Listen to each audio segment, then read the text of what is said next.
So, friends, welcome. Good to have you here. My name is Stephen Feder. I manage the United Learning Program for the General Counsel Office, and it is a pleasure and a delight to be with you tonight and reconvene our group of treasurers. We've got 102 folks on the line with us tonight, and I know that we'll double those numbers by the time we've been on the recording for a week or so. So. Great to have you here. Glad that you are continuing to find this program to be valuable to you. Delighted to have Eric Matheson back with us. Eric, as you know, retired in the summer, and yet we can't keep him away. So it's exciting to have you with us, Eric, and delighted to have you continuing to give leadership in this program. And I'm going to turn things over to you. Great. Well, thank you, Stephen. And just to say, when I retired, I did announce that I was being promoted to local treasurer. And some days it feels like that, and some days it doesn't. But certainly, folks, I now report as one of you. So let's get started. Uh, the As we always do, we have a reminder that we are called to be the church, and the work we do is essential to celebrate God's presence. So, and let's remember that always. I'd like to start with a brief land acknowledgement as well, and I just to say that from coast to coast to coast, we acknowledge and respect the histories, languages, and diverse cultures of the First Nations, Métis, and all First Peoples that have taken care of this land. And taking care of this land seems more important than ever, and may we do that together in a good way.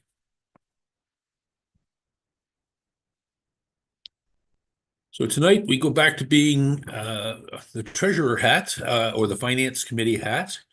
And here are some of the things we're looking to cover. We do have the tax receipt extension, and just talk a little bit about that. And I recently found a shortcut in terms of enrolling myself online.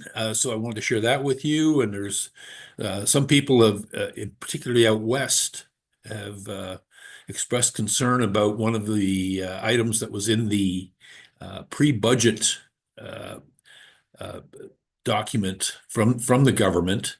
I think it was called Amendment 430, that proposed to do away with charitable status for churches.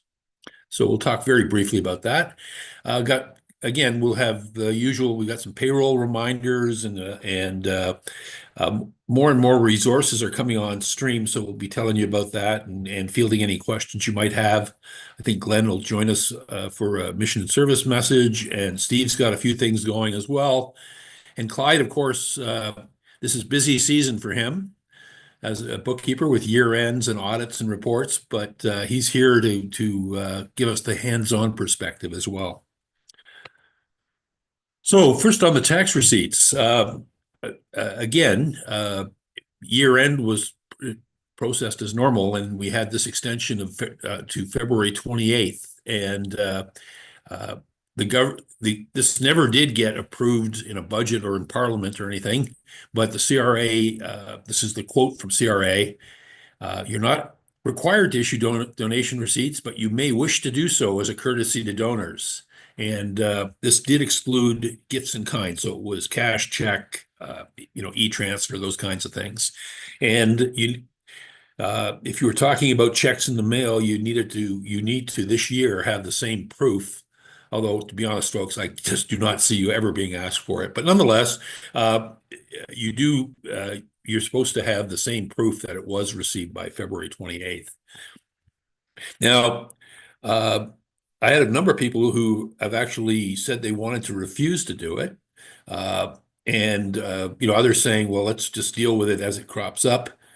I can tell you that at my church, we just said it's way easier and cleaner to keep track of to just give everybody a receipt.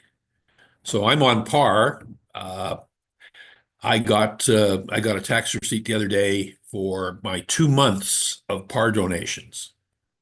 And the idea will be that at the end of the year, will run the tax receipt job for 10 months this year instead of 12.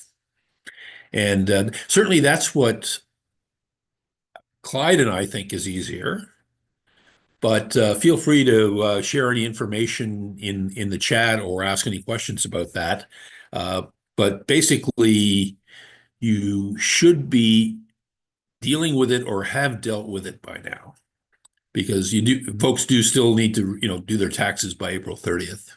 Yeah, so there was a question in the chat about stock donations, because you said no gifts in kind, but what about the stock donations? Or are Uh, they possible in January, February? no, that is a gift in kind.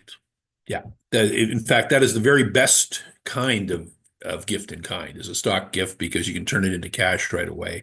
But it is excluded. I'm not entirely sure why, but it is. I will keep going. And Steve, of course, you can jump in anytime. Just another CRA item.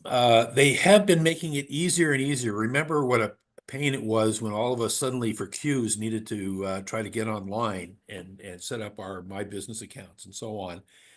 So for individuals, if you're on the church roster, on a T1235, therefore online, uh, you can go in and have yourself added as a designated contact. Oops, sorry about that. So you would literally go to the third step here, where you already have uh, you can say, hey, your charity is already registered and you just want to add yourself. And in these situations, again, you do have to provide information about yourself, and even your social insurance number to prove who you are. But any of us who are doing tax type stuff, or even our personal, might have your own account as well. So just to say, I didn't realize that it was going to be as simple as this until I had to do it myself just the other day. So this amendment 430, it's a request to amend the Income Tax Act. This came out of the Senate. There was a whole list of them. And they're ideas, and I want to stress trial balloon, but there are groups in Canada that for decades now have been advocating against religion generally, and certainly religion having special status. So the exact wording would remove the privileged status as a charitable purpose. Uh, and this is, I think, I haven't seen too much institutional, like national or denominational response to this yet. It is very much a trial balloon, but it did show up, in an official government document. And I think church leaders are evaluating just how seriously to take this. It's certainly not remotely imminent. And I would think that you'll see needing to file your a record of your tax receipts to the government before this ever happened. But it is out there, and a number of you have expressed concern. So just to say, there's 85,000 charities now out there. There's 74,000 charities plus foundations and stuff, and about 40% of them are religious based. Like, we're talking most or very significant percentage of charities in Canada. I've included a link here. There's a little broad view letters to the editor and people expressing opinions and stuff. But as treasurers, you should know what's out there. But unless or until there are some organized, petitions or letter writing campaigns, I wouldn't worry too much about this one. I don't see it happening myself, but it is out there.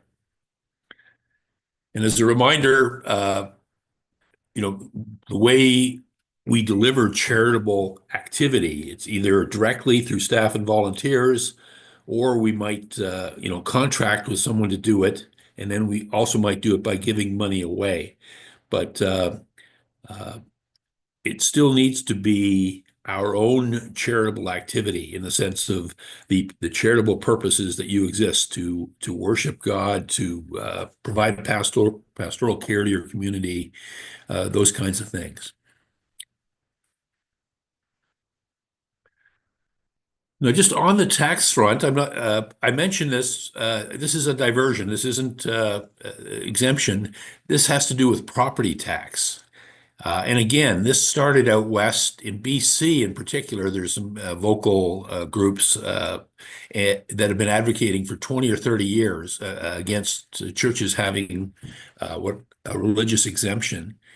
And there is a religious exemption in every property statute uh, in that I know of anyway across Canada in all the provinces. It's a provincial thing, and a building that is used for religious purposes is typically property tax exempt, although not exempt from special levies that there might be for a water system or something. However, oh sorry, the uh, municipalities are struggling to don't want to raise taxes and stuff, so they certainly want to close tax quote unquote loopholes too. So it's pretty common in most major cities now. Certainly in Toronto, if you have a dedicated part of your building rented out to a school or a daycare, for example, uh, if they haven't found you yet, they will. And this is all true all through BC, and I think through actually most larger towns.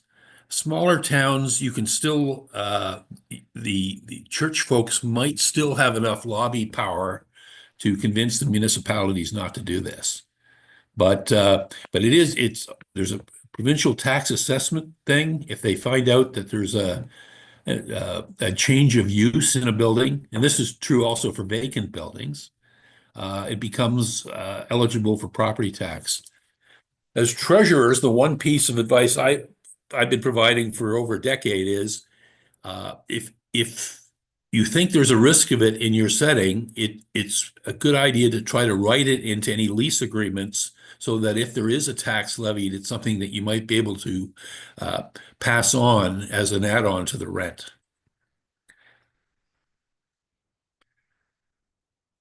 This is a repeat slide, but since we're talking about just CRA type developments, again, a reminder that your charity tax receipts, there's some very specific requirements. We have to be careful when, as in the United Church, we sometimes call ourselves so-and-so pastoral charge, but our official name is United Church, or vice versa. You need to get the name of the charity right, and there's you have to have the website and so on. But the one that's been new for us is they've actually not only have they been checking to make sure that your charitable number is active, but now they've been actually looking at the names and in some cases cross-referencing to see if you're a governor. And we've had a few instances where if a prominent donor is audited and they're the one that signed the tax receipt that you provide as proof, that's been questioned further. So just again, something to watch out for.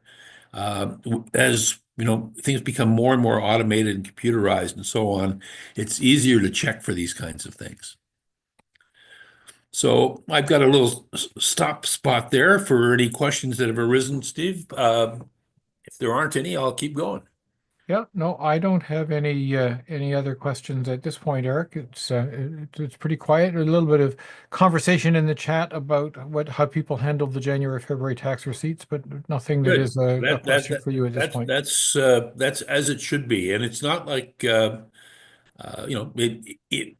had a number of prominent donors move up significant annual donations to take advantage of this.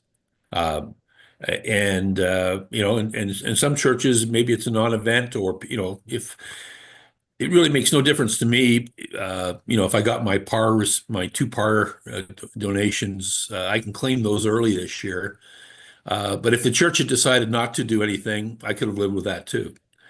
Okay, But I well, had people wanting to make big donations. sure. So I've Yeah. got a couple of questions now about a parking lot. Churches that are renting out spots in their parking lot and concerned that they might get hit with municipal taxes. Thoughts on that? Well, if it's the church parking lot, which it usually is, uh, in my experience, that's it, as long as there's been that use as well, it's fallen into the rental category of use surplus use of a surplus charitable capacity. Right. So if you need that parking lot on Sunday and for major events and other times, you're certainly allowed to derive revenue from it. And I have not seen a parking lot levy on for property tax. Clyde, have you seen anything like that? Yes, I have. Okay, ouch. What one of our churches in Toronto, what they've done is they're right next to a medical center, and they have rented or they've given their parking lot to a company to operate it as a parking lot for the medical center, Mhm. and they got questioned on it. Yeah. Well, no, that's a change of use, though. Yeah, but You do but need to be they able to still park. have use of the parking lot for Sunday mornings without charge. So they got away with it, Right. Well, but then it's being again, looked at. yeah. No, again, there'll be scrutiny, but so far at least, if you can demonstrate that there is a charity, a church use, you're fine. If you sold or leased that parking lot to the medical center, even with access, that might be a bit trickier. Yeah. So somebody is saying that they do pay property tax on one of their two parking lots because it's the one that's rented out. Municipality will only allow one lot to be tax-free. Yeah. Again, those will be local decisions, and frankly, that makes some sense. Uh, makes some sense to me, particularly if the lot's not proximate to the church. Okay. I'm not seeing other issues rising yet. Okay, so I've got a few like reminder slides here. The cost, the full cost of an employee having someone on staff with the employer costs for source deductions and so on. I like I usually go to my most recent PowerPoint presentation to remind myself what these numbers are. I just always remember that it's about 25, 26, 27% when you adjust for the caps and so on. But it's good to remind people on your board in particular who might not be overly financial that there's more than just salary. Also to administer more than just salary. So here are a few slides from the payroll team. Eileen Dye is on in case there are any questions you want to pop into the chat box. We signaled this last time, and there has since been a communication to the affected folks. If there are monthly pay dates of the 30th or the 31st, these are being moved to the 25th, I believe. And there's been communication on this. Right now, they're saying, hey, if you haven't received direct communication, then please reach out and make sure that you're aware of this change. It doesn't affect pensioners, payroll for pensioners, but the whole idea here is to avoid self-inflicted wounds. You do need to go into uh, payroll and change dates and so on, particularly when they fall on stat halls and things like that. And the recommended solution for all concerned is to adjust that date. If I can interject just one thing in here, it does not affect those who have a twice a month or biweekly payroll. It's only the monthly ones. Mhm. Yeah. Well, I think the monthly ones are the ones that can totally screw up the pension reporting or the benefits reporting in the That's system right. base. That Yeah. that was what the problem was that there's a stat holiday that falls on the 30th of September. And then if people didn't get paid till the 1st of October, then the pension computers said, oh, there were no pension deductions made for the month of September, so now this person's in default. It was that kind of screwy computer problem, and this fixes it because, Yeah. if the 25th falls on a stat holiday, then people get paid the day before, the day after, and it's still within the calendar month. Yeah. Exactly right. Okay.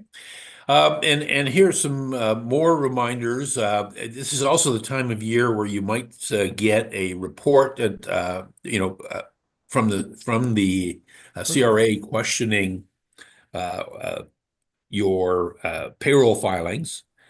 These peer reports have been around forever, and I decided to leave this all on one slide in the smaller font so that people can pick this up later if they want. But again, if there are, Clyde probably deals with these every year.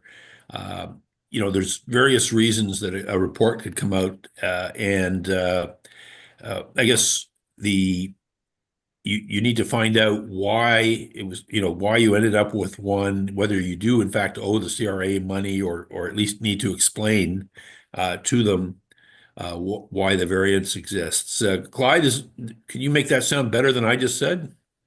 Well, it is for variances, and the only one I have seen in the last 2 years was where the particular church, and they're not on ADP in this church, but where they overpaid. Mhm. And we still got a peer report because we've got to sort out why it was overpaid. Right.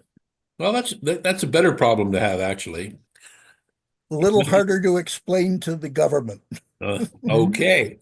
So again, this is a standard seasonal thing, and the reason the payroll team wanted to make sure that you have this information. Also, a couple of things on run as is payroll, which many of you out there love, particularly if you're having to do payroll for uh, one individual, or you've got a very static situation. Uh, R RAI, run as is.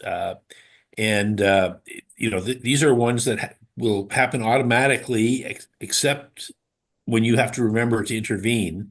And so these are the time frames. Uh, what is it? After 3 p.m. on payroll input day, the reports are available, blah, blah, blah, blah. So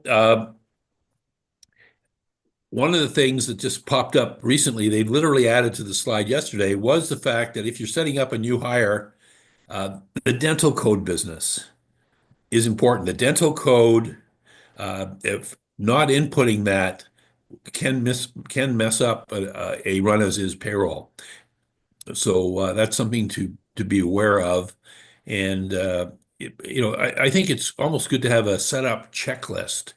And we'll talk a little bit about this later, but the payroll training is now available and ready to go.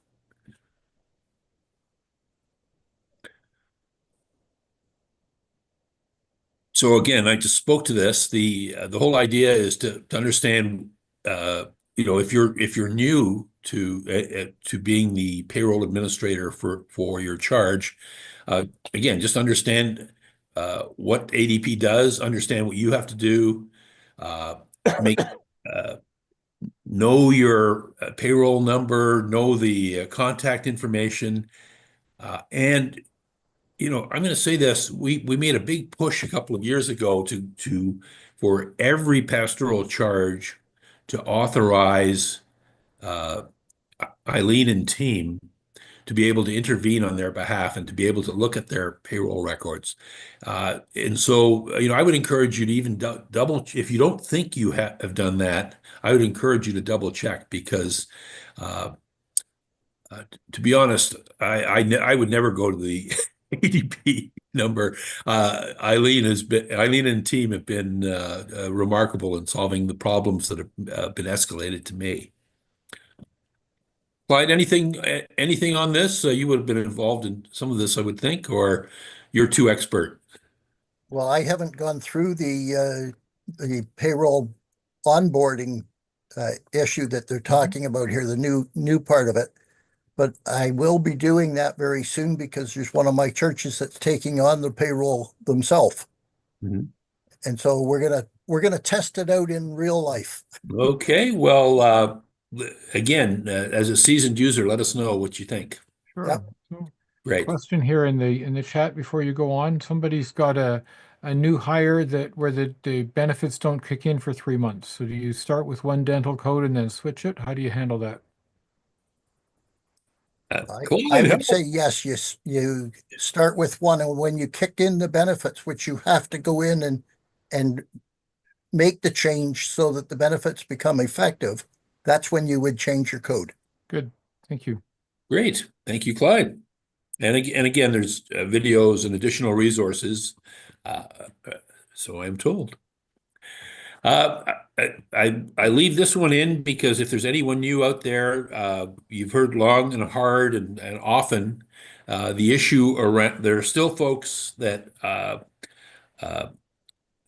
think that there's something called a contract worker where you don't have to uh, pay source deductions. Like, hey, if they're not in the benefit plan or whatever, and that they're independent contractors. And this is a chart that dates back. It's based on CRA documents, but it's over 10 years old. It's a chart from an old Connex that describes the possible rules and the ways that you might be able to consider someone an independent contractor. And the easiest, I use basic rules like, do they invoice you? And either cite a GST number or a GST exemption. That's one of my tests. Then you have to decide if it's legit. Do they have other clients? Whose equipment do they use, and so on. So longtime participants here will have dealt with, will have seen this many times over. Clyde, are you still bumping into this? I still pick on you as one of my favorite stories on this. Yeah, I know. No, I haven't been involved. I haven't had a concern like this for a while because I've made sure that all my churches are dealing with them appropriately. Yeah, I would bet. Okay, great. Thank you. So again, there's a Benefits Connects newsletter that is actually targeted to program participants. And I used to like it when I was a treasurer, and it would show up in my treasurer inbox at the church. But would encourage you. It isn't distributed that way currently, so I would encourage you to check in with that periodically. We do try to report, changes in benefit costs or how certain things work. Uh, that chart I just showed you was from a Connex as well.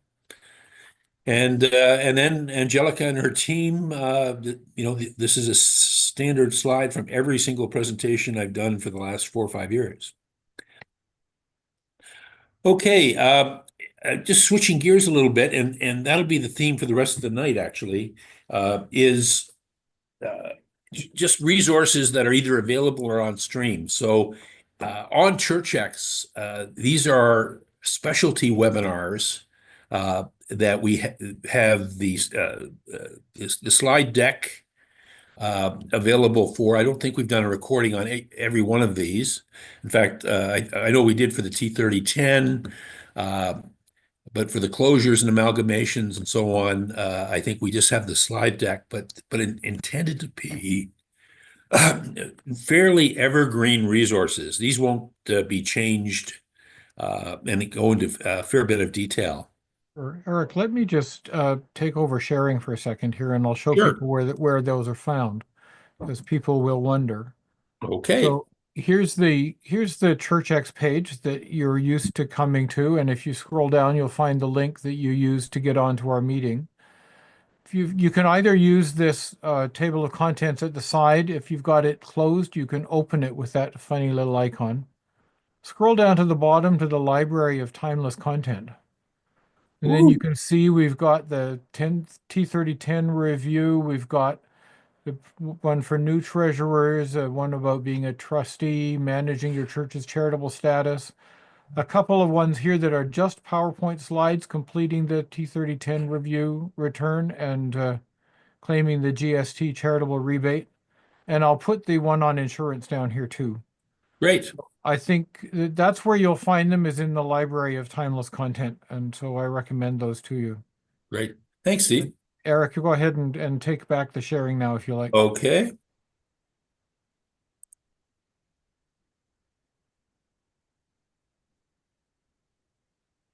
Okay.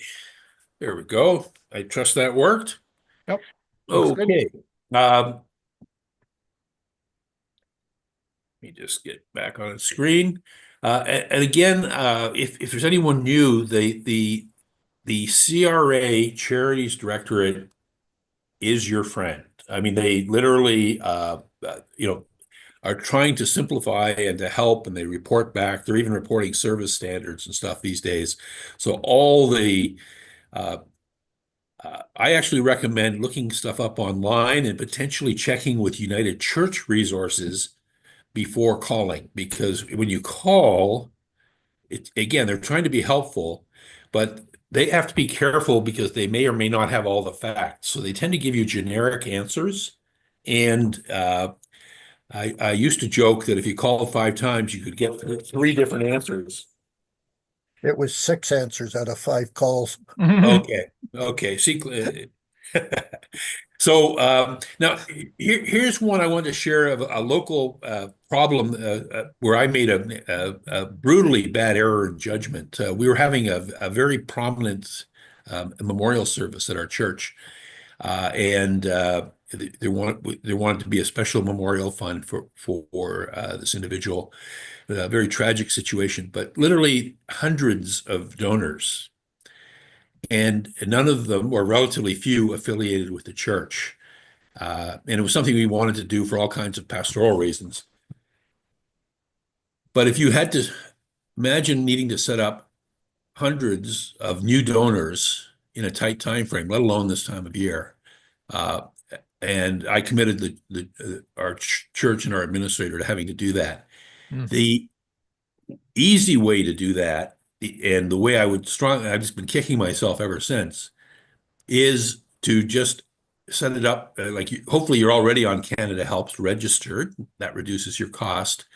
But if you did it on Canada Helps, you wouldn't have the big problem was that we get a lot of money by e-transfer, and if people don't provide their address, you're screwed Yeah. on the Can't tax issue a receipt. receipt. Yeah. So we literally have, we're having to chase down well over like probably a couple of hundred. It is, ad- it's over 200. Yeah. No, I mean, Oh. and I, had I just been a little sharper and not saddened by the event itself, I would have realized this. So I'm just saying this, if you happen to have a situation where there might be donations from a lot of people who aren't affiliated with the church, you the most productive, easiest to administer way to do it would just be to add a fund to receive that money and do it through Canada Helps. Yes, there's a fee, but believe me, it pays for itself many times over. My church also did this we were doing many refugee sponsorships. Mm. And we did it the same way so that we had more accurate tracking. So just a tip as a local treasurer. Once bitten, A twice reminder shy, from right? Harry and Sarah and their teams at the office. The two main chunks of payment that you folks are remitting to the national office. We hope you're doing it more and more electronically. But just in case you aren't, uh, there's lockbox arrangements now, which dramatically speed up the process. They don't, the money does not have to come to the office and be opened in an envelope. We're using frankly, normal business practices that Harry Lee has put in place. So just a reminder that however you're doing it, we do need to know whether it's an M&S payment or an assessment payment. Again, repeat item, but I get this inquiry about once a week, and I'm retired. Uh, so I don't know of a cheaper, more cost-effective way to do process stock gifts unless you want to get your own account, and then it's work for you. But this is a comparison of the Canada Helps fee versus the foundation. And basically, a donor can donate direct 100% of the money to your church or your church's a specific fund within your church, or they can split it up. There's all, basically, the foundation is doing this as a service for congregations.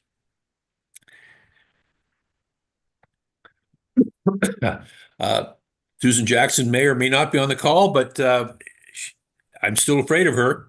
And I always do whatever she says. And so there were, the deadlines for filing statistics have passed, but I confess I'm chasing one or two numbers down myself for my own church filing.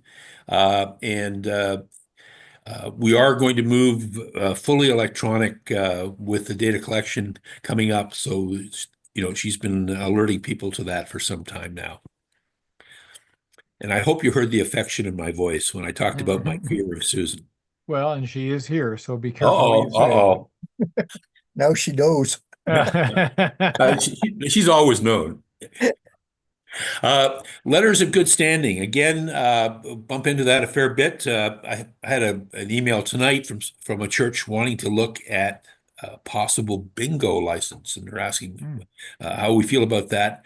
But wherever you are in the country, my advice, basically, you need to provide some documentation. Typically, they ask for a letters patent or assume that you might be incorporated.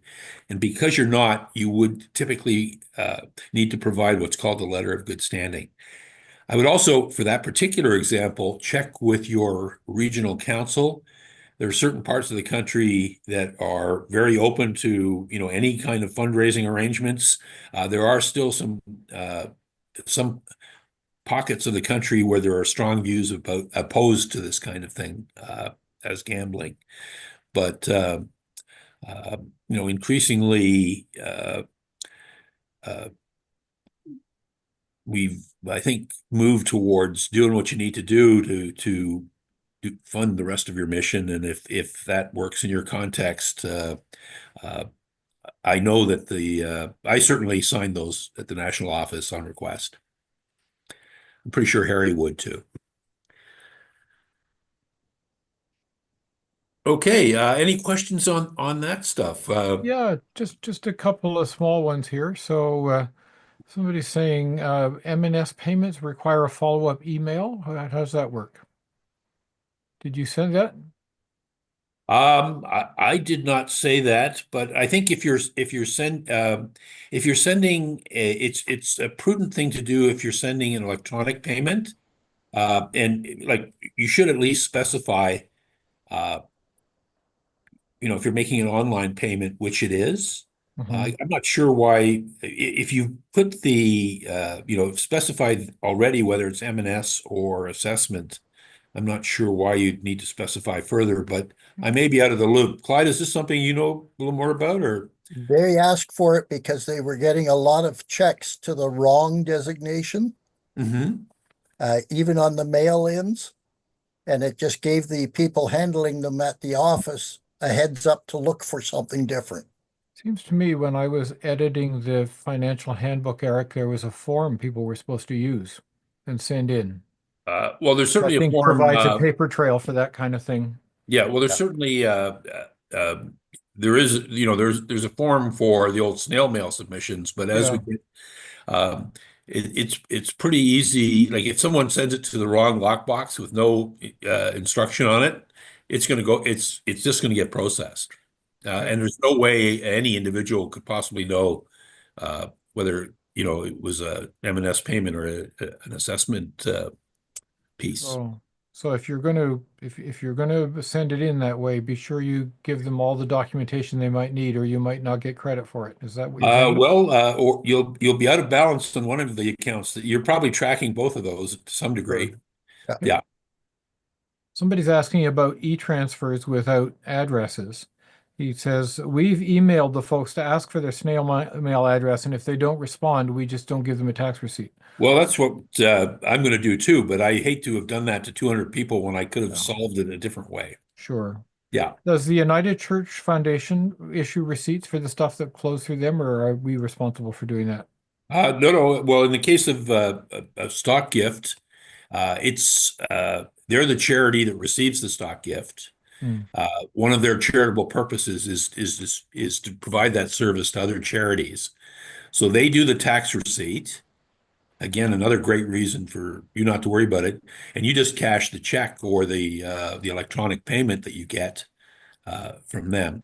And on your T3010, that transaction would be money from another charity, the same way that Canada Helps would be, for example. That's right. Thank you. I can tell you that Harry Lee is online tonight and he has answered the question about the follow-up email. So thank you, Aha. Harry.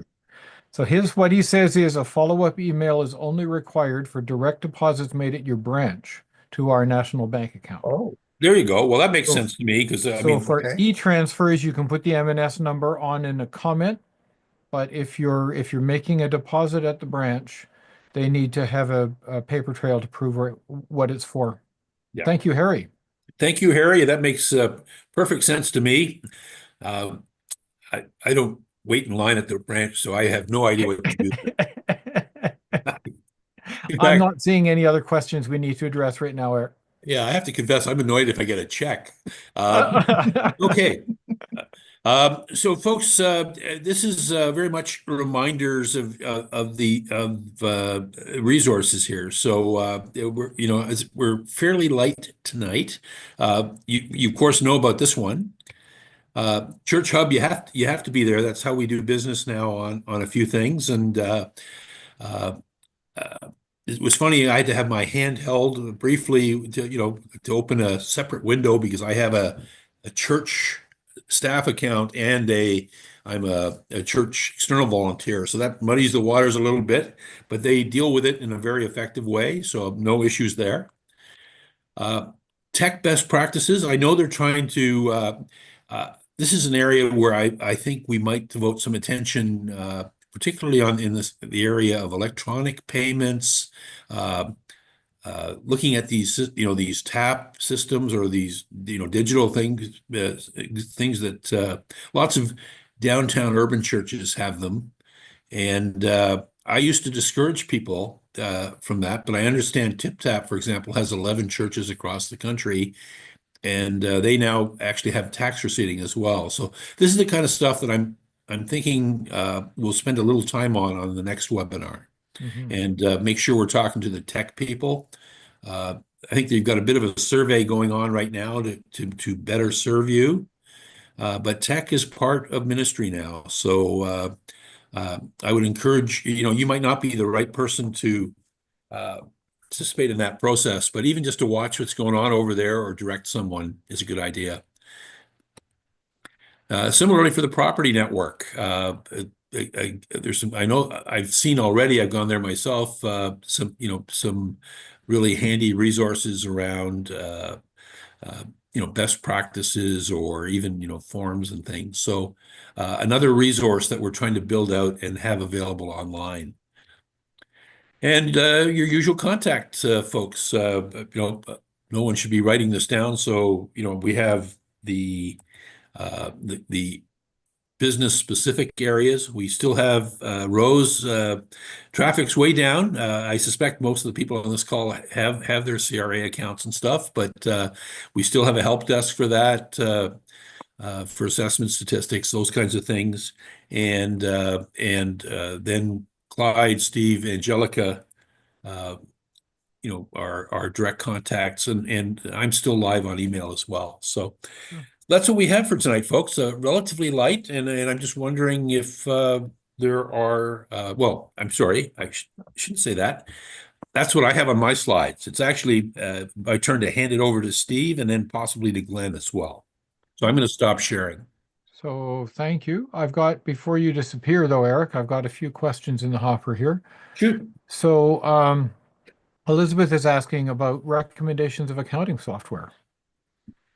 And what would be a good program for keeping track of donations? What would you recommend for an accounting program to keep track of church expenses and receipts? Okay, well, I'm going to let Clyde is biased because he's nationally recognized as a sage expert. But what I say to people is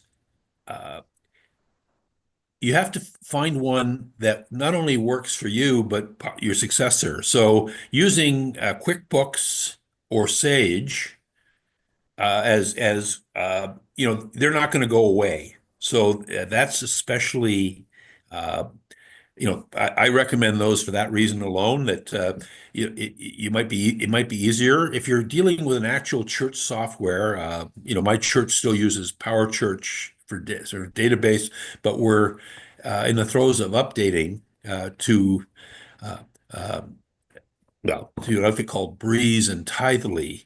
But just to say, we don't have definitive recommendations. This is an area that I'm hoping that the tech network, where we can find people who work with it day in and day out, uh, we might arrive at a couple of recommendations. But my generic recommendation has been stay with something that you could find easier to hand off. Sure. So, and I would add to that, Eric, I am more and more convinced of the value of paying for bookkeeping the same way that we pay for an organist or a minister. Well, if you And, can, and no, absolutely. and if we do that, then I would say go for an industry standard program that your bookkeeper understands, because they all Also have their look own for, little quirks. yeah, Yeah. But also look for a bookkeeper who can handle churches. that's right, absolutely, There's a because number of it's them out there. I came across one not too far from us here who's got 9 people working with her, Yeah, mhm. and they're all doing churches. right. So how do you find a bookkeeper for churches, says Liz? Where do you Yeah. go? You put it It's in a, Yelp. Well, no, I'm going to put it up. I know that Clyde has recently even been helping. He's based here in Toronto and been helping someone out in BC. I don't think you can handle any more business, Clyde, but there are, we might be able to point you to some networks, and not only that, but as things get more and more in the cloud and stuff, a bookkeeper doesn't even have to necessarily be in your building anymore. My bookkeeper never comes into the building. Yeah. yeah, QuickBooks Online is a good one for that. Sage has online capabilities, and that's Yep. what I'm using. But there's probably another half dozen that I could name Yeah. that are all good programs. And if you get something online, you can pick a bookkeeper anywhere, Hmm. but make sure they know how to do churches. Yes. Yeah. And one program that I do recommend, because I hear consistently positive feedback, I think it was mentioned in the chat just now, it was what's called donations for there's even a free version for smaller outfits. Clyde, you've checked that out as well, right? Haven't only checked it out, it's the only one I use. Okay, well there you go. It's I didn't know that. yeah, it's called Donation, not with the S on it. It's was written by a fella here in Toronto, but he has since retired and sold the program to a company in New Jersey. But it's still Canadian. It's still very much maintained. And the only drawback on it is you cannot use it for a name and address list. It's a listing of donors, not a family listing. Mm. So you got to make sure you know what you're wanting out of the program to know what's got to be available in it. Okay, and Clyde, I saw a question from Kelly that I'm going to throw back at you as well. This was about mileage to be uh, whether to include it on it for pulpit supply, whether mileage should be included or not. And the principle that it comes into play here, and I'm going to turn it over to Clyde really fast because I'm out of my depth. But if you're paying money as a charity, or you're buying a service, uh, typically the the mileage is just another part of the payment to the individual. So you just have to be careful how it's itemized. If it's certainly if Clyde, maybe you want to just take over here, but Yeah, what I do, and I'm not sure the exact numbers now, but uh, something like $252 a Sunday for a pulpit supply. Mhm. At our church, we bump that up. It's $285, and I don't want any bills. Mm. And so the whole thing gets on a T4A. Yeah. If Yeah. you pay something plus mileage and you don't get a receipt for the mileage, that is a receipt, legitimate receipt, not just from the individual, with proper indication on it, you're paying it as part of the honorarium that you're giving. Yeah. And just as a matter of interest, honorarium is not a term in the Income Tax Act. So then the person receiving those monies would be declaring it as self-employment income, and they could make their own capital gains reductions for the cost of their cars and produce their own receipts and their income tax and all of that kind of stuff as any other Which, self-employed person. right, Absolutely. which 90, or I'm going to actually say 70% of ministers don't want to do, right? That's right. I Yeah. hated doing it, but I Yeah. did it because it was financially advantageous to me. Right. But I Okay. hated doing it. Absolutely. I'm enormous amount of fiddle faddle for a few $100. And we won't take on anybody in that role without having their name, address, and social insurance number. Hmm. Okay. Because I want it from up at the beginning, not waiting until December and chasing it. Sure. I So, have so I have other a few questions? questions on the hopper here before we turn things over to Glenn. Okay. Do you have any information on why Faithful Footprints has put a hold on grants, says Linda? Um, You know anything about that? well, I don't, but Harry certainly might. Um, I do know that several $1 million have been granted, and it couldn't be an endless tap. So Harry might have a fuller answer than that. Okay. ADP used to be able to process manual checks that our church issued, but now apparently they won't. Why did that policy change? Oh, I don't think anyone wants to support manual checks, but Clyde, do you know anything about that? I don't know why you'd even be sending checks to ADP. Yeah, good question. Uh, Again, there was a time when there was a way I used to recommend beating the system, like paying mid-month and recording in advance on ADP or something, but I think that was creating more work for people eventually. I don't think that's allowed anymore. We Okay. do that, but we don't, it still doesn't require a check going to ADP. The check Okay. goes directly to the individual. Yeah. Right. Yeah. Okay. ADP is all by electronic transfers. That's right. Yeah. Okay. Couple of people asking about the underutilized housing tax that we had problems with last year. Just a reminder of where we're at with that. Well, I think there was a clarification. We had the issue that we needed to file, uh, but we shouldn't have to. Like, I think there was I've been away from this, but I think there was clarification that we didn't have to file if the house was actually being used. If it's a vacant property, you have to file anyway. Hmm. But the special ownership status of trustee was what was causing the problem. And my recall, and I'm just going with recall right now, is that there was clarification and they were going to leave us alone. Thank you. An insurance question. Somebody's wondering about our liability when we rent out the gym. Well, here's the thing. You're Whether somebody else has insurance or not, whether you have insurance or not, there's always a risk that someone can sue you. Hmm. But again, there needs to be a fault or liability. Like if I'm playing pickleball and I tear my Achilles, which is it strikes me as very possible. It's got nothing to do with the church. If I want to argue that the church didn't mop the floor and there was a puddle from something, that's a little different.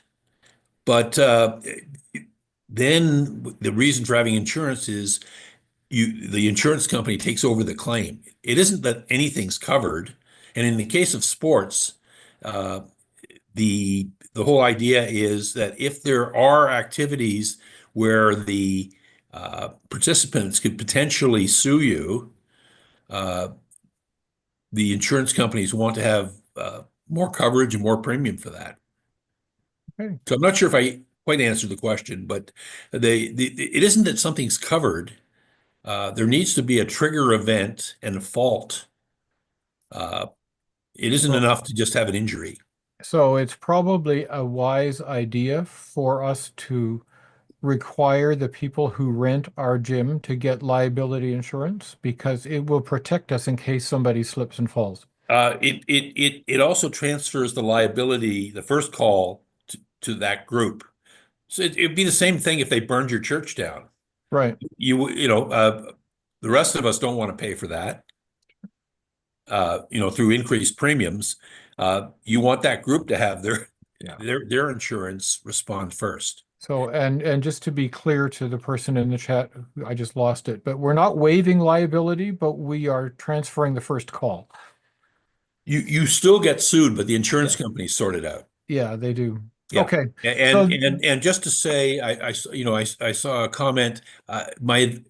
If anything where you're collecting money, if you're being paid for the use of the space, the standard advice is have those groups require insurance.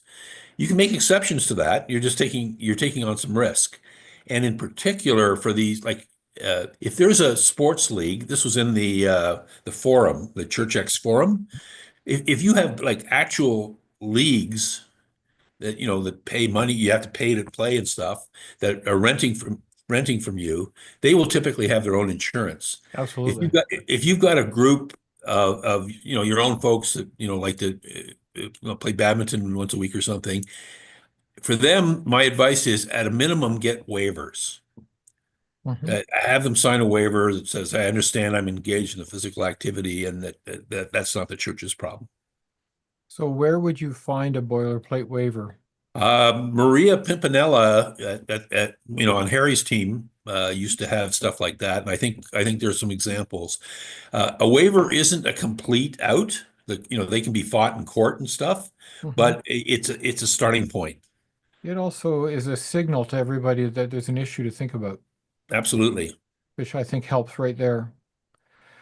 Okay, so who provides the third-party insurance for a funeral lunch when the funeral was elsewhere in the family or the funeral director?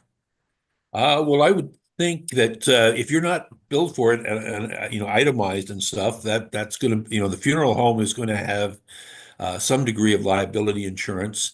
Um, I'm going to suggest, please, I can get a little silly with my jokes, but attending a funeral should be a relatively low risk activity. I think probably less than badminton. Yeah. Makes sense to me. Okay, I'm going to switch gears here. I think there's a little bit of conversation in the chat about this, and somebody's talking about bad egg sandwiches, but we won't go there. Yeah. There is some conversation in the Those chat. have always been at your own risk, by the way. Absolutely. So there is some conversation in the chat about the mileage claims, and I think we skipped over that quickly enough that we have confused a couple of people. So let me put up a trial balloon. I think that we have two different ways of dealing with mileage for ministers. One of them is for the minister that we have on staff that we are paying monthly through ADP, who comes to us every month with a mileage log and says, this is what I've traveled, and you pay the 55 cents per kilometer based on the log. The other one is the pulpit supply. That's the guest minister who is not on salary. And that's where you were saying that that all that money goes onto the T4A slip, and the minister deals with that as a self-employed person dealing with capital gains allowances and all of that kind of stuff on their own income tax. Am I teasing those apart correctly, those two situations? I would say yes, you are. Yeah. Okay. And So there certainly I just want to say something about ministers and like collecting, anytime you've got a reimbursable expense, that is in the minister's best interest. yeah, If you get if you're getting $50 a month as a travel allowance, you're paying tax on that. You're losing, a yeah, third or almost a half of it. yeah. So we always recommend reimbursement of expense for an employee because there's an employer-employee relationship. It's not quite the same thing with pulpit supply, and that's why there's some gray in that. Oh, okay. Yeah. So Yeah. So thank folks, you. I know we've got Glenn coming on, and Steve, you're going to cover a few things too. I I'm going to beg off a little early tonight because I'm on another webinar in 5 minutes. Lucky you. Somehow got double booked tonight. So I'll thank everybody and leave you in very good hands of Clyde and Steve. Good. Thank you. Thank you, Eric, and thank you again for an engaging and informative presentation. That really Okay, and for as I say, for next time, I'm thinking about I really invite suggestions, folks. Unless actually, who knows, Trump might do something that affects charities, but you for know, next time, we're thinking of just all kinds of things electronic or simplification or any ideas that you have. I'm wearing a local treasurer hat a lot more than I used to. yeah. So would welcome those suggestions for our May webinar. So let me, before you run, Eric, I do have this one question from the forum. I will pop it up here in the share box, but um, I'm serving a rural 2-point charge. We're bringing on a new church treasurer. Her responsibilities are related to minister compensation and other expenses shared by the two congregations. We have an irregularity. One congregation has its own CRA charity number. The second uses a charity number assigned many years ago to the full pastoral charge. This second point has its own bank account, XY United Church, and deposits all donation income. The congregational treasurer issues receipts for that church and that are also stamped with the name of Z Pastoral Charge, the United Church of Canada register number, and so on. So far, there have been no problems, but you've mentioned that there's now more security to ensure that the receipts are issued in the same name as the charity. Yeah. So, what do you There is, recommend here? yeah, there is an element. Uh, I often say it's if you are using a first of all, if you've got two charitable numbers, there is an argument for that means you're filing two T3010s, and if you're still operating as a 2-point charge, you arguably could probably just get away with one charitable number. But having said that, the it, a key element would be if you're doing all the receipts from one place to have also known as like the first thing, the absolute requirement is to have the name of the charity as the CRA knows it. Uh, but if you wanted to put also known as on there, uh, that might give the donors more comfort that they're seeing the name of whoever they're used to donating to. But I'd be happy to read this more closely and respond more fully to the questionnaire. Okay. Thank you, Okay. Eric. And this isn't a unique enough situation that it might require an individualized response too. So Yeah. No, happy to good. do that. Thank you. Okay, great. Eric, Good thank night, you very much. everybody. It's not over, just No, farewell. we're just saying goodbye to Eric. Yeah. And so while he leaves, I will take the opportunity to say this is what this forum is for. So let me show you how to get there. Here's our ChurchX page, and fairly close to the top is the forum for questions and comments. And you can see people have been writing to it. You can add your own question in here, just add a discussion topic, and it works kind of like email. I'm going to cancel that so we don't add this in. You get 30 seconds to edit your process, and then it goes out by email to everybody who is subscribed to the forum. If you've been receiving the odd email and wonder, why am I getting these questions? I have no idea how to answer them. This is why, because you're subscribed to the forum and you will get an email every time somebody puts a question in. If you decide that that's onerous and you really don't want to be receiving those, there's an unsubscribe button here, and then you'd have to go to the forum to go and find them. You can still see them. We're not preventing you from seeing them, but they won't get sent out by email to anybody who has pushed the unsubscribe button. But that's what that forum is for. We set this up ages ago when we first got into ChurchX. We haven't spent a lot of time animating it. Some people have used it, and that's great, and we haven't been as timely as we ought to in responding to the questions that came through the forum. So I'll make a promise that I will watch for these more frequently and to try to make sure that somebody responds, and I'll invite you to spend some time using it between meetings. Now that we're only meeting every 2 months instead of every month, I think it's useful to have a chance to ask these kinds of questions fairly quickly. So that's the forum that's on our ChurchX page, and I hope you find that useful. Let me stop the sharing, and I'm going to invite my colleague Glenn Waterman to come and join us. So Glenn, welcome, and remind us who you are and why you're here. Sure. And thank you for inviting me. I am the annual giving lead with the philanthropy team, and I basically am the head of mission and service. So my job is annual campaigns, emergency campaigns, and preparing materials and information and things that you can use. Your ministry team, and also in this presentation, I'm going to do the specifics things for the church treasurers. So I'm hopeful that it will be very helpful for you.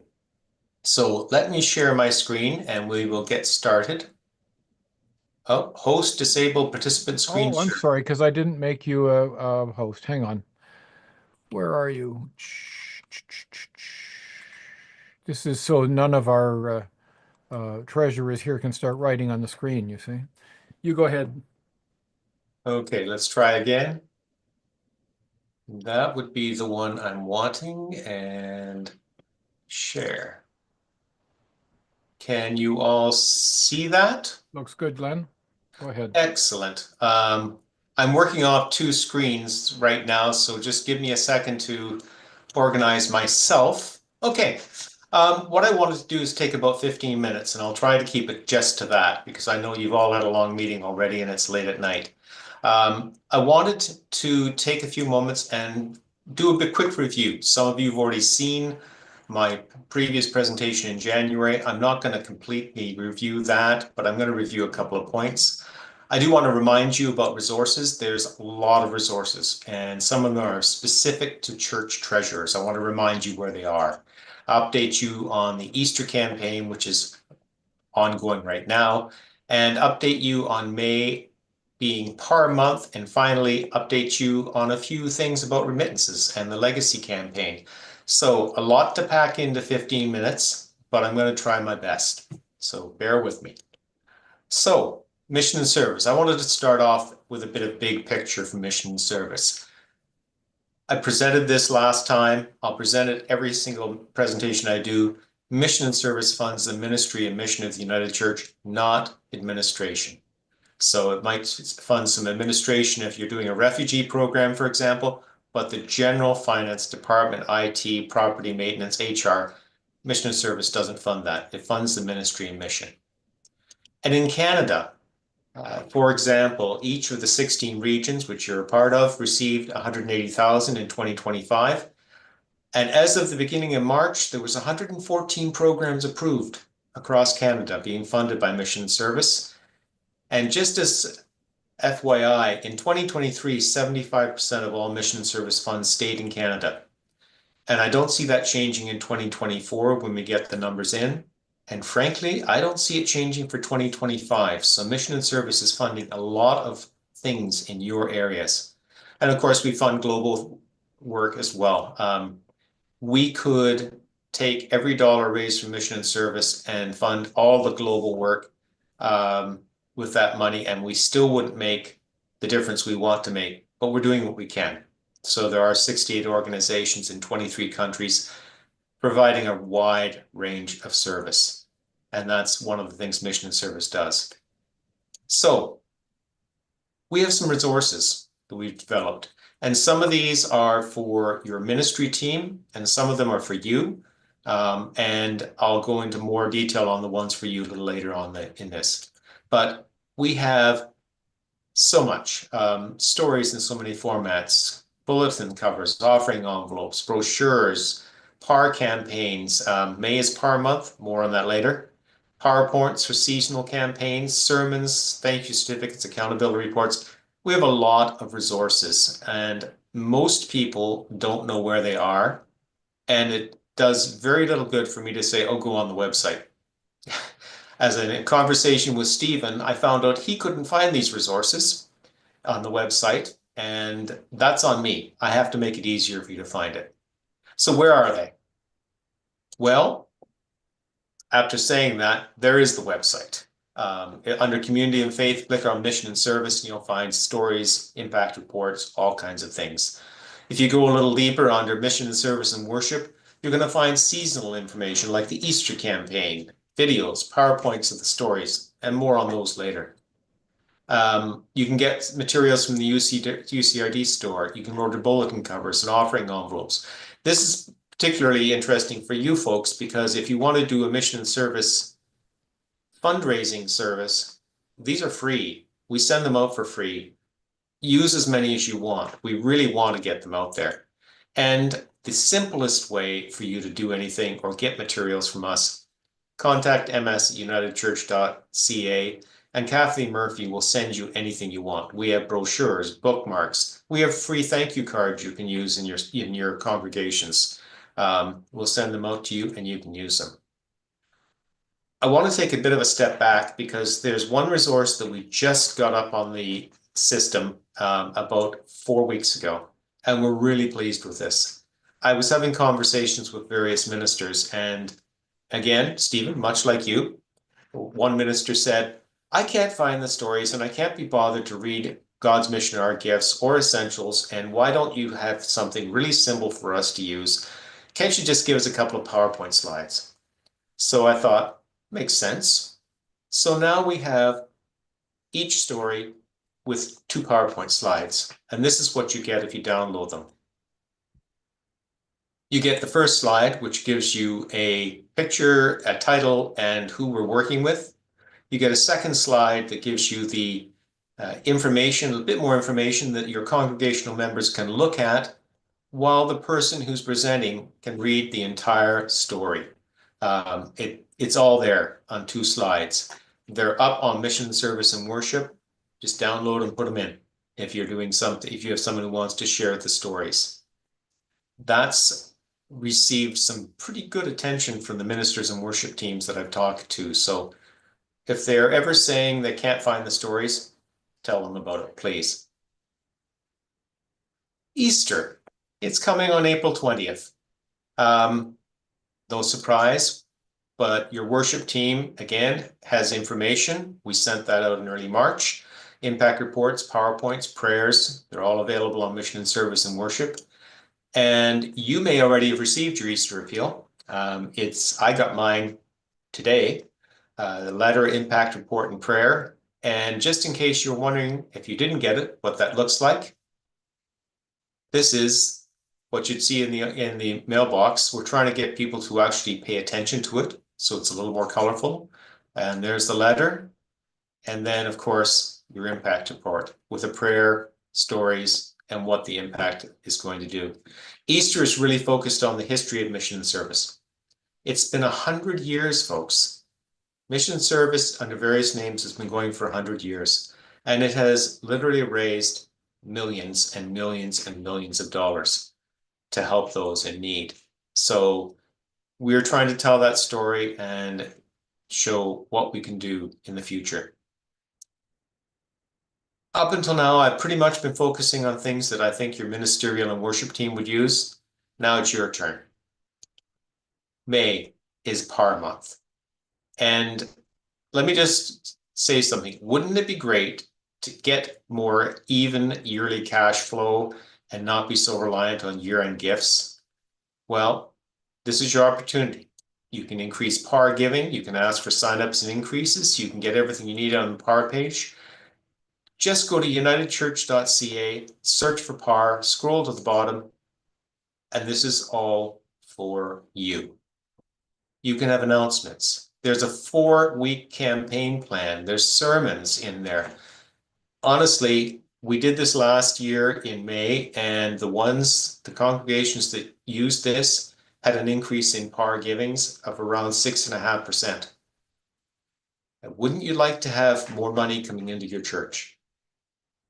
Here it is. And if you'd like some help with it, Dave Jagger's team of stewardship people would love to talk to you on how PAR can be an even bigger part of your congregation. So that's my first ask for you, is to go there and take a look as a treasurer and see what you can do with it. That's one. And I'd like to switch over now to a bit of a thank you, because this is a thank you directly to you folks. A lot of you know in the last few years, we've switched the deadline for mission and service remittances to January 15th. It used to be January 31st. You're all, or most of you, are getting it and doing it. And I have been asked, and I'm happy to do it on behalf of finance and philanthropy, to all of you who are doing this, to give you an incredibly large thank you for getting your remittances in by January 15th. You don't know how much easier you make our jobs. And you don't know how much easier I think you make your jobs to get it out of your hair and get it done. So that's the first thank you on that one.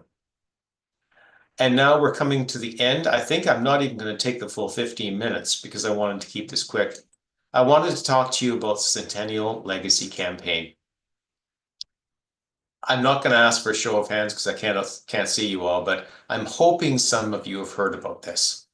And the Centennial Legacy Campaign is running this entire year. And what it is a campaign from the foundation. There's the link. Just go to the foundation website, scroll down about halfway, you'll see the link to the campaign. And it is created basically for communities of faith.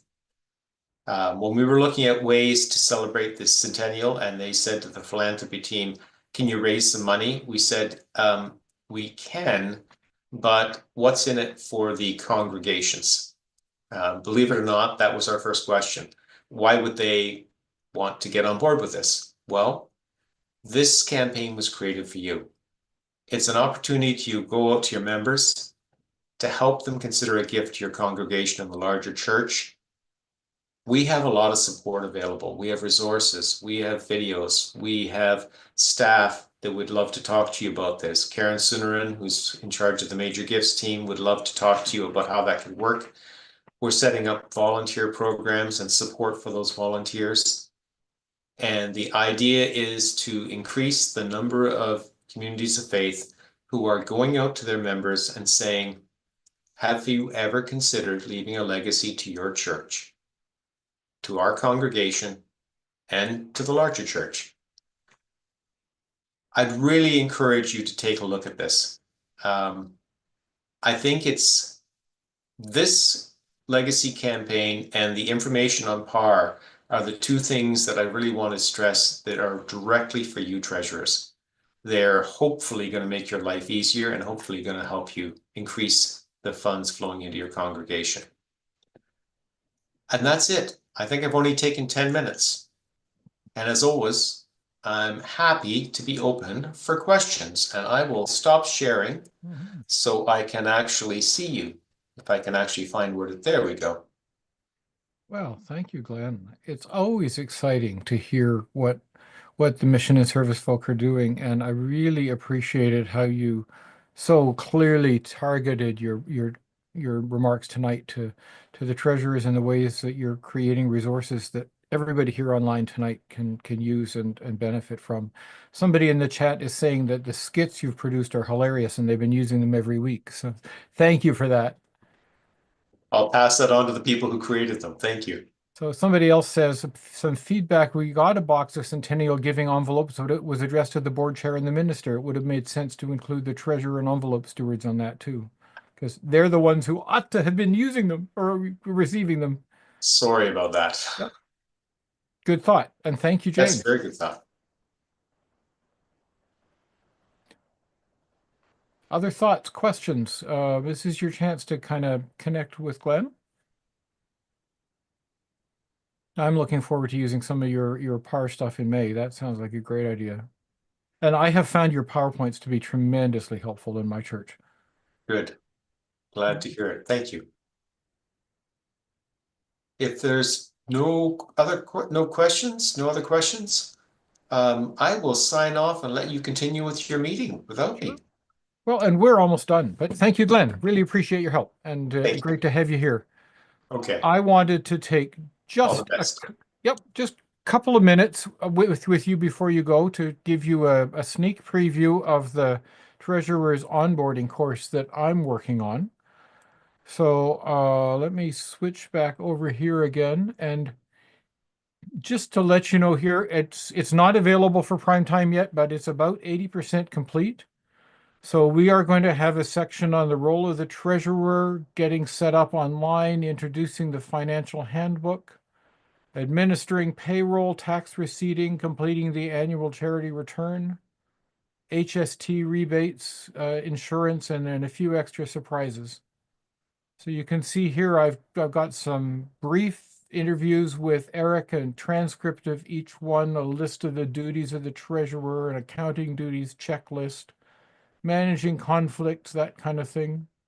Here's an old webinar that Clyde did about in April of 2020 on how to get onto the CRA. We might have to update that because they've actually made it easier. But I put this in as a placeholder, Clyde, until you have a chance to re-record that. And a couple of links that people might need. I'm madly working to edit the financial handbook for congregations. It's almost finished, and I need your help with one piece, which is why it's not quite done. And then I've been told I have to make a précis that can be translated into French because all of our French congregations want it too. But they don't want a 150-page document. They want 30 pages. So I guess I can't retire yet. Anyway, there's the table of contents of the policy document, and you should be able to get that at the General Counsel website, and there's a link here for you.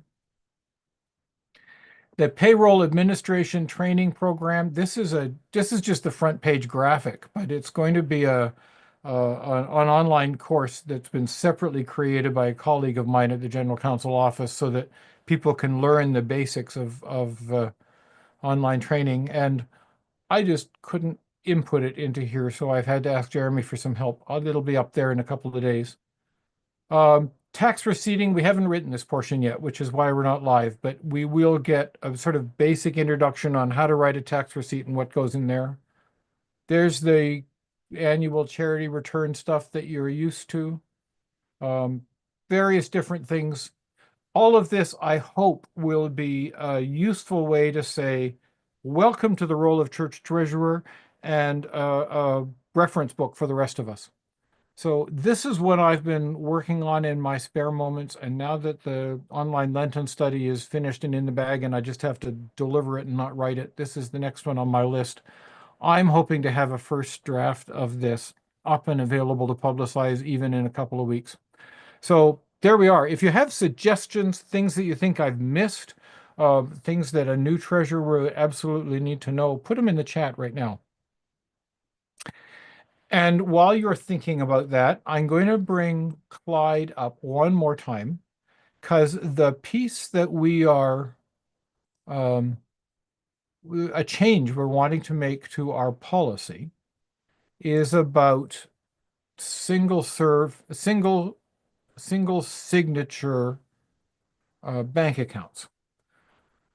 We have forever recommended that charities generally should have two signatures on your bank account and on your checks. And that was excellent practice and best practice and to protect ourselves against fraud for generations. And it means that we can't use a lot of the electronic tools like making payments by an Interact transfer. And so there has been some conversation between Clyde and Eric and me about how to write guidelines that would continue to protect us from fraud and continue to ensure that we have two people looking over all of our payments, but still allow us to have a single signature bank account so that we could use all of the 21st century banking tools. What we've acknowledged, as Eric and Clyde and I have talked about this, is that the bank no longer looks at the signatures on our checks anyway. So the assumption that because we have two signatures on a check, we're protected from fraud is a little more naive than it would have been a generation ago. We could write two different signatures on a check and it could get processed and nobody would ever look at those signatures. They wouldn't have to be real. You could sign Anne of Green Gables and nobody would notice. So what Clyde is suggesting to me instead is that we set up a series of sort of internal in-house accounting procedures so that two signing officers or two members of the board are reviewing things before a payment gets authorized. And there are electronic services that will allow you to do that. One person on our treasurer's group is using an electronic service. It costs money, but it works really well for his church. For some churches, it's it's not an expense they want to take on. So I'm looking for your best practices. What do you do in your congregations that make sure that you have two sets of eyes on authorizing a payment and still give you the chance to have only one signature on a check or only one person authorize an electronic payment? And that's my introduction, and I'm going to shut up now. And Clyde, if you want to add to what I've just said, please do. And otherwise, I'm going to read the chat and see what it says. I'm just seeing a lot of things in the chat where people have started into this process and are looking at it seriously to get down to a single signature to use the electronics. The thing that surprises me is how many churches don't want to use pre-authorized payments for things like our utility bills. And the pre-authorized payment, you can have two signatures on that form, so everybody knows that it's going to go that way. Yeah. But they still are reluctant to do it. If you go into a bank, they're going to ask you for two signatures. Sign the card, but make sure your account will give you access to the services, the electronic services, like using emails. Yeah. When the pandemic hit, we very quickly went to using or getting e-transfers, but very few, if any, did anything about going out the other way with a single signature or having access to that process. And then came the Canada Post strike, or work slowdown, or call it how you wish. And a lot of people ended up paying late fees because they had no way of getting the payments to the vendors. And that included a lot of utilities as well. So this is something that we should have been doing years ago, but there's no better time than tomorrow to get started on this, if long as tomorrow becomes today. In my congregation, we still have a two-signature bank account, but we have been able to set up all of our routine bills as pre-authorized. And Yep. the two signatures signed the chit for the bank, and all of the utility bills, everything monthly is handled that way it's simple. All we're looking for in my church is the one-offs. Pay the guy who comes to fix the broken window. Pay the person who comes once. Make the payment to the pulpit supply, that kind of thing. Everything else, I think we've stopped with 90% of our payments. It's all EFT now. It's just those one-offs that we need this help. But even the one-offs can be paid if you have access to using Interac e-transfer. Exactly, and that's why we want the permission to do that. Yeah. So what kinds of internal controls, friends, are you using already? I'm looking for advice, but we want to make this change as a policy change and put it in the financial handbook. And that means that it won't be just the keeners online here tonight who read it, but everybody else across the church. We want to make sure we get this right, and we would be delighted to have your wisdom around the internal controls you've created.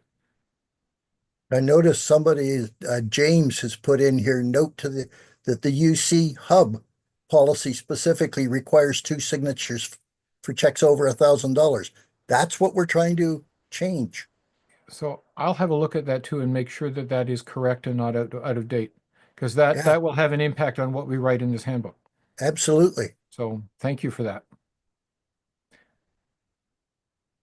He added to it that this is under the policy warranty. So this is good information, and it's that kind of thing that we're looking for. This is why I'm wanting to have the conversation with 150 people instead of with 3.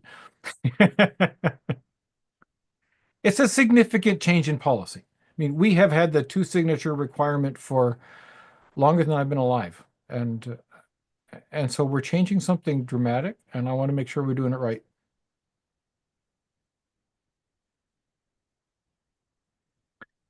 Thank you for your comments in the chat. I think we should just leave the chat open there for as long as anybody else wants to add to it. But other than that, we've hit the bottom of the hour. It's been an action-packed evening. Eric was concerned that we didn't have enough content. I think we've, as usual, had lots to talk about. And let me just conclude the way we always do by acknowledging the value and the importance of the ministry that you are engaged in. I know lots of numbers people don't think what they do is ministry, but it is. It's a ministry in its own right. It's a ministry of taking care of God's resources. You do it with care, you do it with grace, you do it with intention, you do it with prayer. And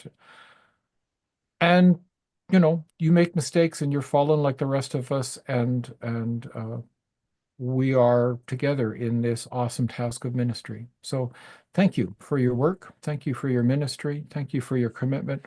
Thank you for your time tonight. We will gather again in 2 months' time, and let me just get the date for you. May the 28th is our next gathering. A pleasure to be with you, and we'll look forward to seeing you then. Thank you. Bye for now.